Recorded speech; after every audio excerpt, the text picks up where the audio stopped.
Fernando with Texas United Realty, and today in this webinar we're going to be focusing on how to schedule and prepare for showings for your buyers and tenants. So today on the agenda we're going to be focusing on where do you find the showing appointments to view properties and how do we get the showing instructions. Also using centralized showing service, which is we also call CSS, and also other scheduling companies that you might interface with. Also you can do scheduling of showings through texting or phone calls, and even contacting the owner and landlord to schedule showings. You may encounter that as well. Very unique cases, but that can happen. Also, with a lot of new agents encounter is this public ID. You may be asked, what is to provide a public ID. So we'll touch base on what is a public ID, which is used for identifying you as a realtor, and also how to locate the agent's public ID via Matrix MLS. You're definitely going to have to understand how to do this while you're a listing agent for your property. Also focus on tips on planning your route for the showings. And other things is focus on tips on different lock boxes as well, becoming familiar with Supras and combos and electronic boxes. And lastly, tips on entering homes with your buyers, and also some safety tips when showing houses. Okay, so what we're going to do in order for us to kind of generalize on the flow of scheduling showings, we're going to look at this demo example. The first thing is the buyer needs to see a list of favorites. So I have a buyer that wants to see favorites over the weekend, and they've been sent through auto email a list of houses that they've been monitoring. Now there's another webinar session that I focused on last time regarding auto emails and how to set those up. So I would suggest you look for that webinar as well to kind of understand about auto emails. But just essentially, auto emails just allows you to send a list of specific criteria to your clients, so they can then look at the houses, and if there's any favorites that they would like to see, that might be an interest of them. So in this demo, they would like to see houses over the weekend starting at 11 a.m. and they want to focus only on the favorites list north of 1960. So, okay, so the first thing is we're going to go to Matrix MLS, and I always like to start in the beginning, clicking Home within Matrix MLS. Then what I'm going to do is go to the user.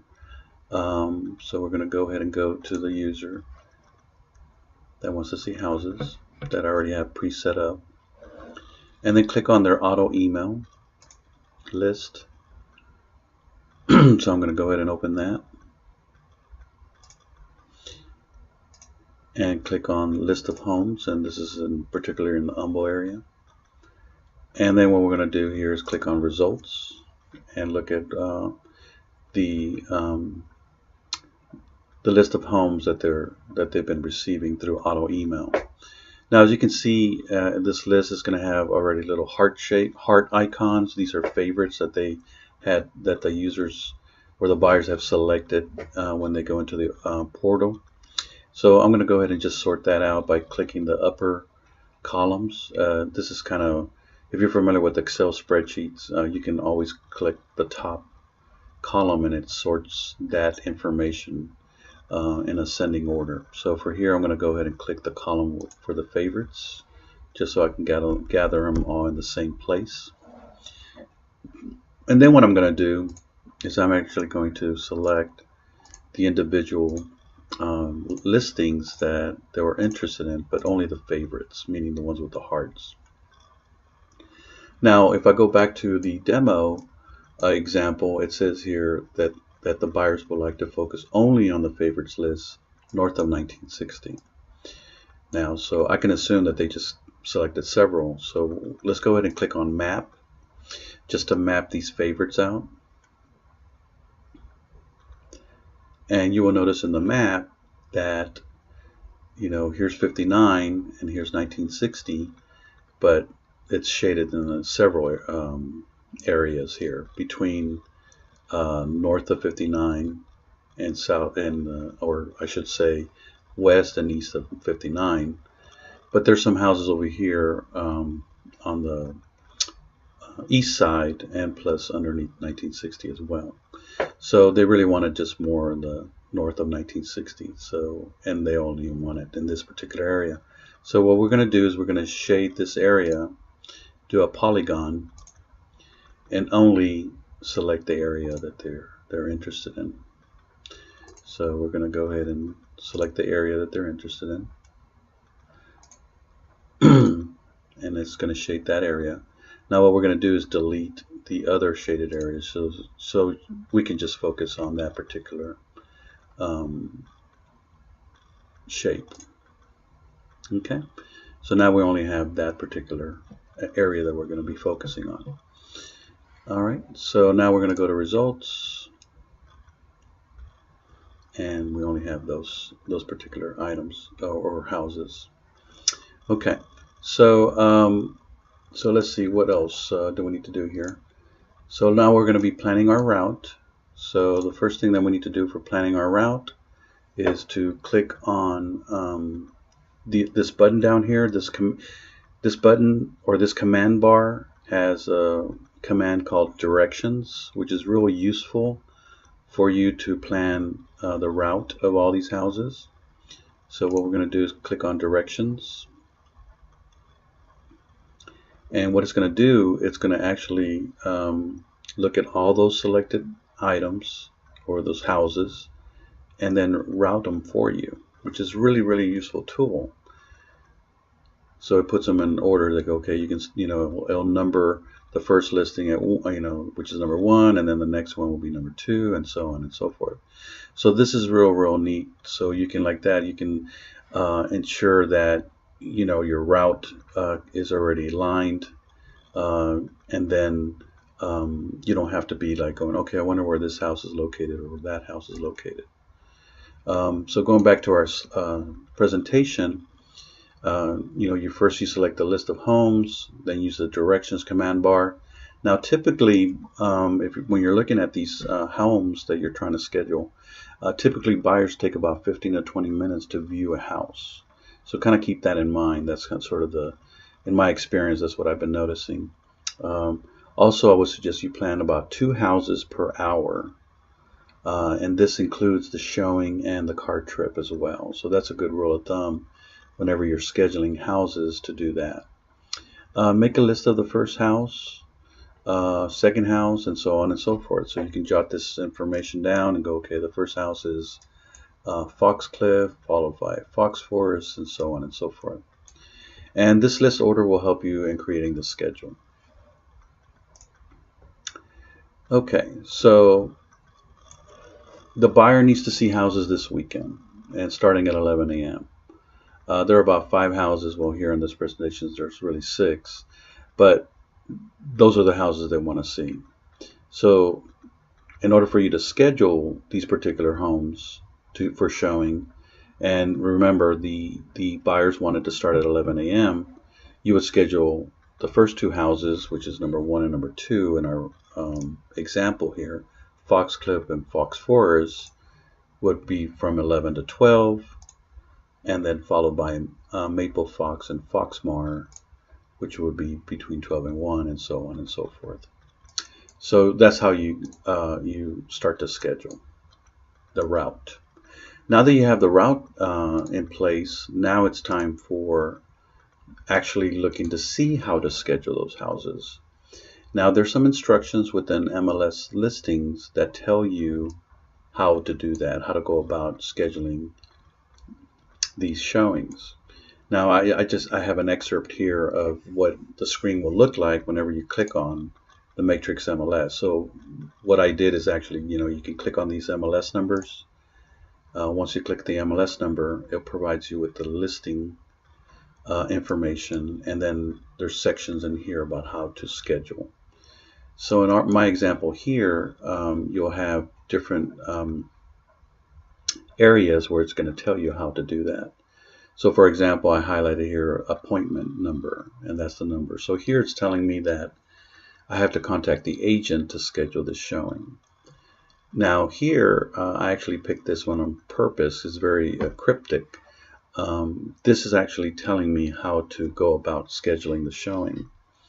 Now, as new agents, when you're reading this, you're probably not sure what they're trying to say here, but I can kind of give you the information that they're trying to ask. Is showing info. That means give me the information that you want to schedule the house. For example, what date do you want to show it? What time? What's your company name? And then it says to text. That means I want you to send me this information through text, and then provide me the public ID. Now the public ID we'll go over in the next slides, but they're asking you for your HAR login, and that's to identify if you're up to date on your MLS quarterly bill, you can say. And then the phone number to text that information, that request. Other things that you might see is there is something called a request an appointment, and you'll see that as well. I don't really trust it as much. There are times when I have clicked this before and I don't get any response. So if you do use request an appointment, I would suggest you also follow up with an email or text or what have you, or a phone call. Another thing you might see too is you'll see on their appointment numbers, you'll see something called showing service. That normally might be centralized showing service, which I spoke about a little bit, and we'll go into a little bit of detail after. But there might be other showing service companies, and this is the phone number to contact as well. So, some helpful tips. Make sure you provide details when scheduling. So here I have an example of a text or an email that you would send to the listing agent so you can show the house. So for example, I would say something like, hey, I would like to schedule a showing for your listing at 123 Main Street for Saturday, September 8th from 11 a.m. to 12 p.m. Please send me the showing instructions. Showing instructions I'll go in another slide, but they're just, does it have an alarm? Is there a pet that's going to be in a closet or in a bedroom or a garage? Is the lockbox in the front or the side or what have you? So those are showing instructions. And then my public ID, which is my personal one, is Loera F. And then thank you, and then who you are. Now, one thing about whenever you are going to be showing houses, I strongly recommend that try to schedule a day before the appointment, because you're going to notice as you experience scheduling showings, there's going to be times where you're going to read and it's going to say, oh, 1 day notice, and you're trying to schedule it that day. Well, guess what? Nothing's going to happen. And then your buyers or tenants might get upset because they're like, well, how come we can't see the house? Well, I told you about this, a couple of days ago, and here you are trying to schedule it that day. So just kind of be aware when you're looking at, and you're going to notice that in the agent remarks. You're going to notice things like that. All right. So centralized showing companies, you're going to be interacting with a few. The main popular one is centralized showing service, we call CSS, and here's some information from them. And I just wanted to show you briefly what it looks like. You can log in through the website. You can log in, through your mobile app. They have a mobile app as well. This is free when you're representing a buyer, because all you're doing is contacting them to schedule an appointment to see the house. But if you are a listing agent itself, they do charge for that. It's $60, but not a month or anything. It's just a one-time fee. And I believe Texas United Realty does get a discount, maybe $30. So just make sure you tell them what Texas United Realty, and then you can get a break, hopefully from the $60. But let's go ahead and log in. So when we log in,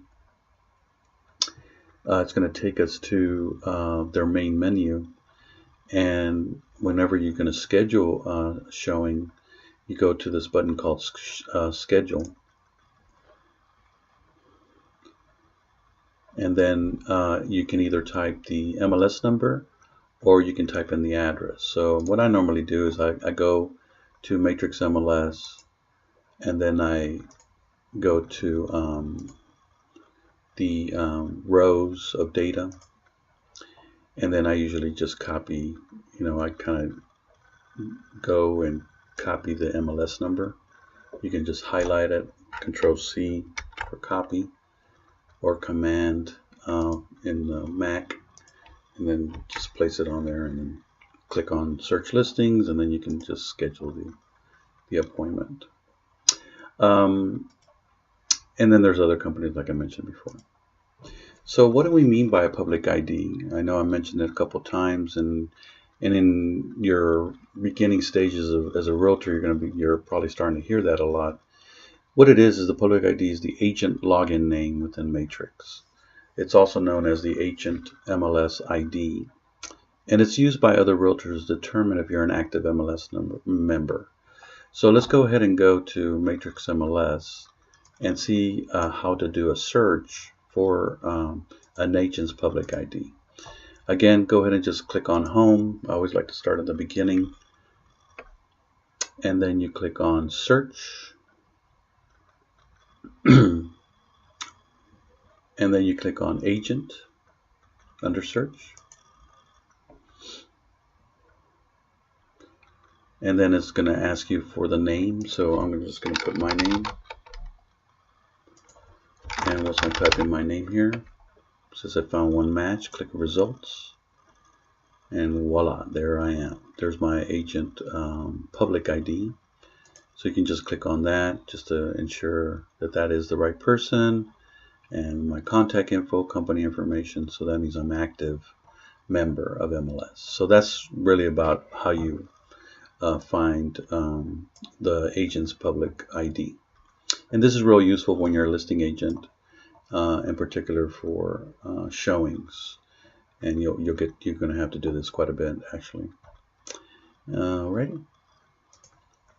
So there are, like I mentioned earlier, there's other means of scheduling showings. Sending a text to the listing agent. We already spoke about that. Using the request for appointment within Matrix. Calling the listing agent. And this is rare, but there are times where you actually have to schedule with the landlord or the owner to get the showing. And sometimes they're going to have to, they will meet you there as well to unlock the door. So don't be surprised if if that's going to happen to you. So some showing instructions. So the listing agent or CSS, also known as Centralized Showing Service, or other service companies will provide you showing instructions. Showing instructions consist of the following. Your appointment is approved or not approved. So that's the one thing. If it's not approved, then you're not going to be able to show the house. Also, if there's a Supra or combo box, and where it's located. Is it in the front of the house, or is it on the side of the house, or is it in the back of the house? They're going to tell you where it's located, so you're not out there looking for it. If there's an alarm, and what the code for that alarm is. If there are any pets, and where they be located within the house, and what location of the house. The listing agent may also ask you to provide feedback and to leave a business card at the home. And the listing agent may also ask you to turn off all lights and close specific doors, or don't open a certain door. So those are showing instructions that you can get. Here's just a couple examples of lock boxes that you're going to encounter in your real estate career. There's a lot more than what these pictures show. One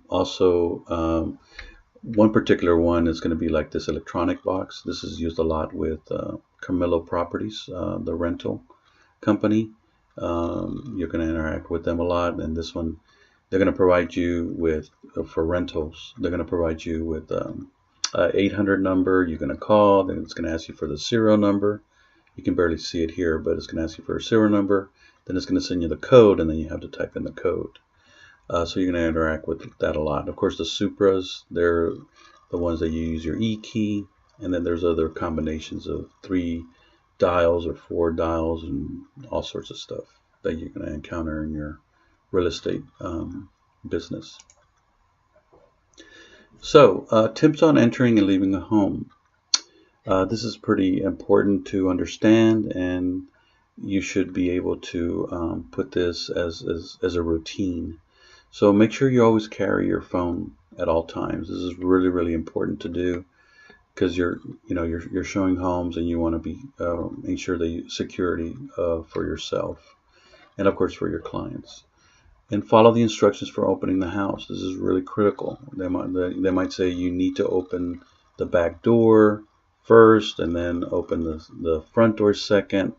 So ensure that you notate the instructions for opening the house. Another thing that's really good to do is knock on the door a couple times, especially if you can't ever assume that it's vacant or occupied. So I just make it a habit of always knocking on the door a couple times, then unlock the box and to access the house key. Also, what I do is, in my experience, is in a loud voice as you're entering the front door, state that your name and that you're with Texas United Realty, kind of similar to, "Hello, this is Fernando with Texas United Realty," and this should alert if anyone is there that that you're entering the house. So that's pretty important to do. Also, begin to turn on all the lights as you go into the house. Of course, if they're not on. Also, go towards the back of the house and unlock the back door.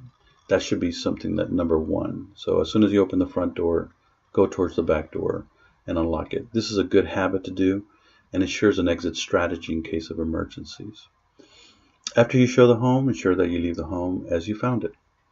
If all the lights are on, then leave all the lights on. You don't turn them off. So however you left it or however you saw it.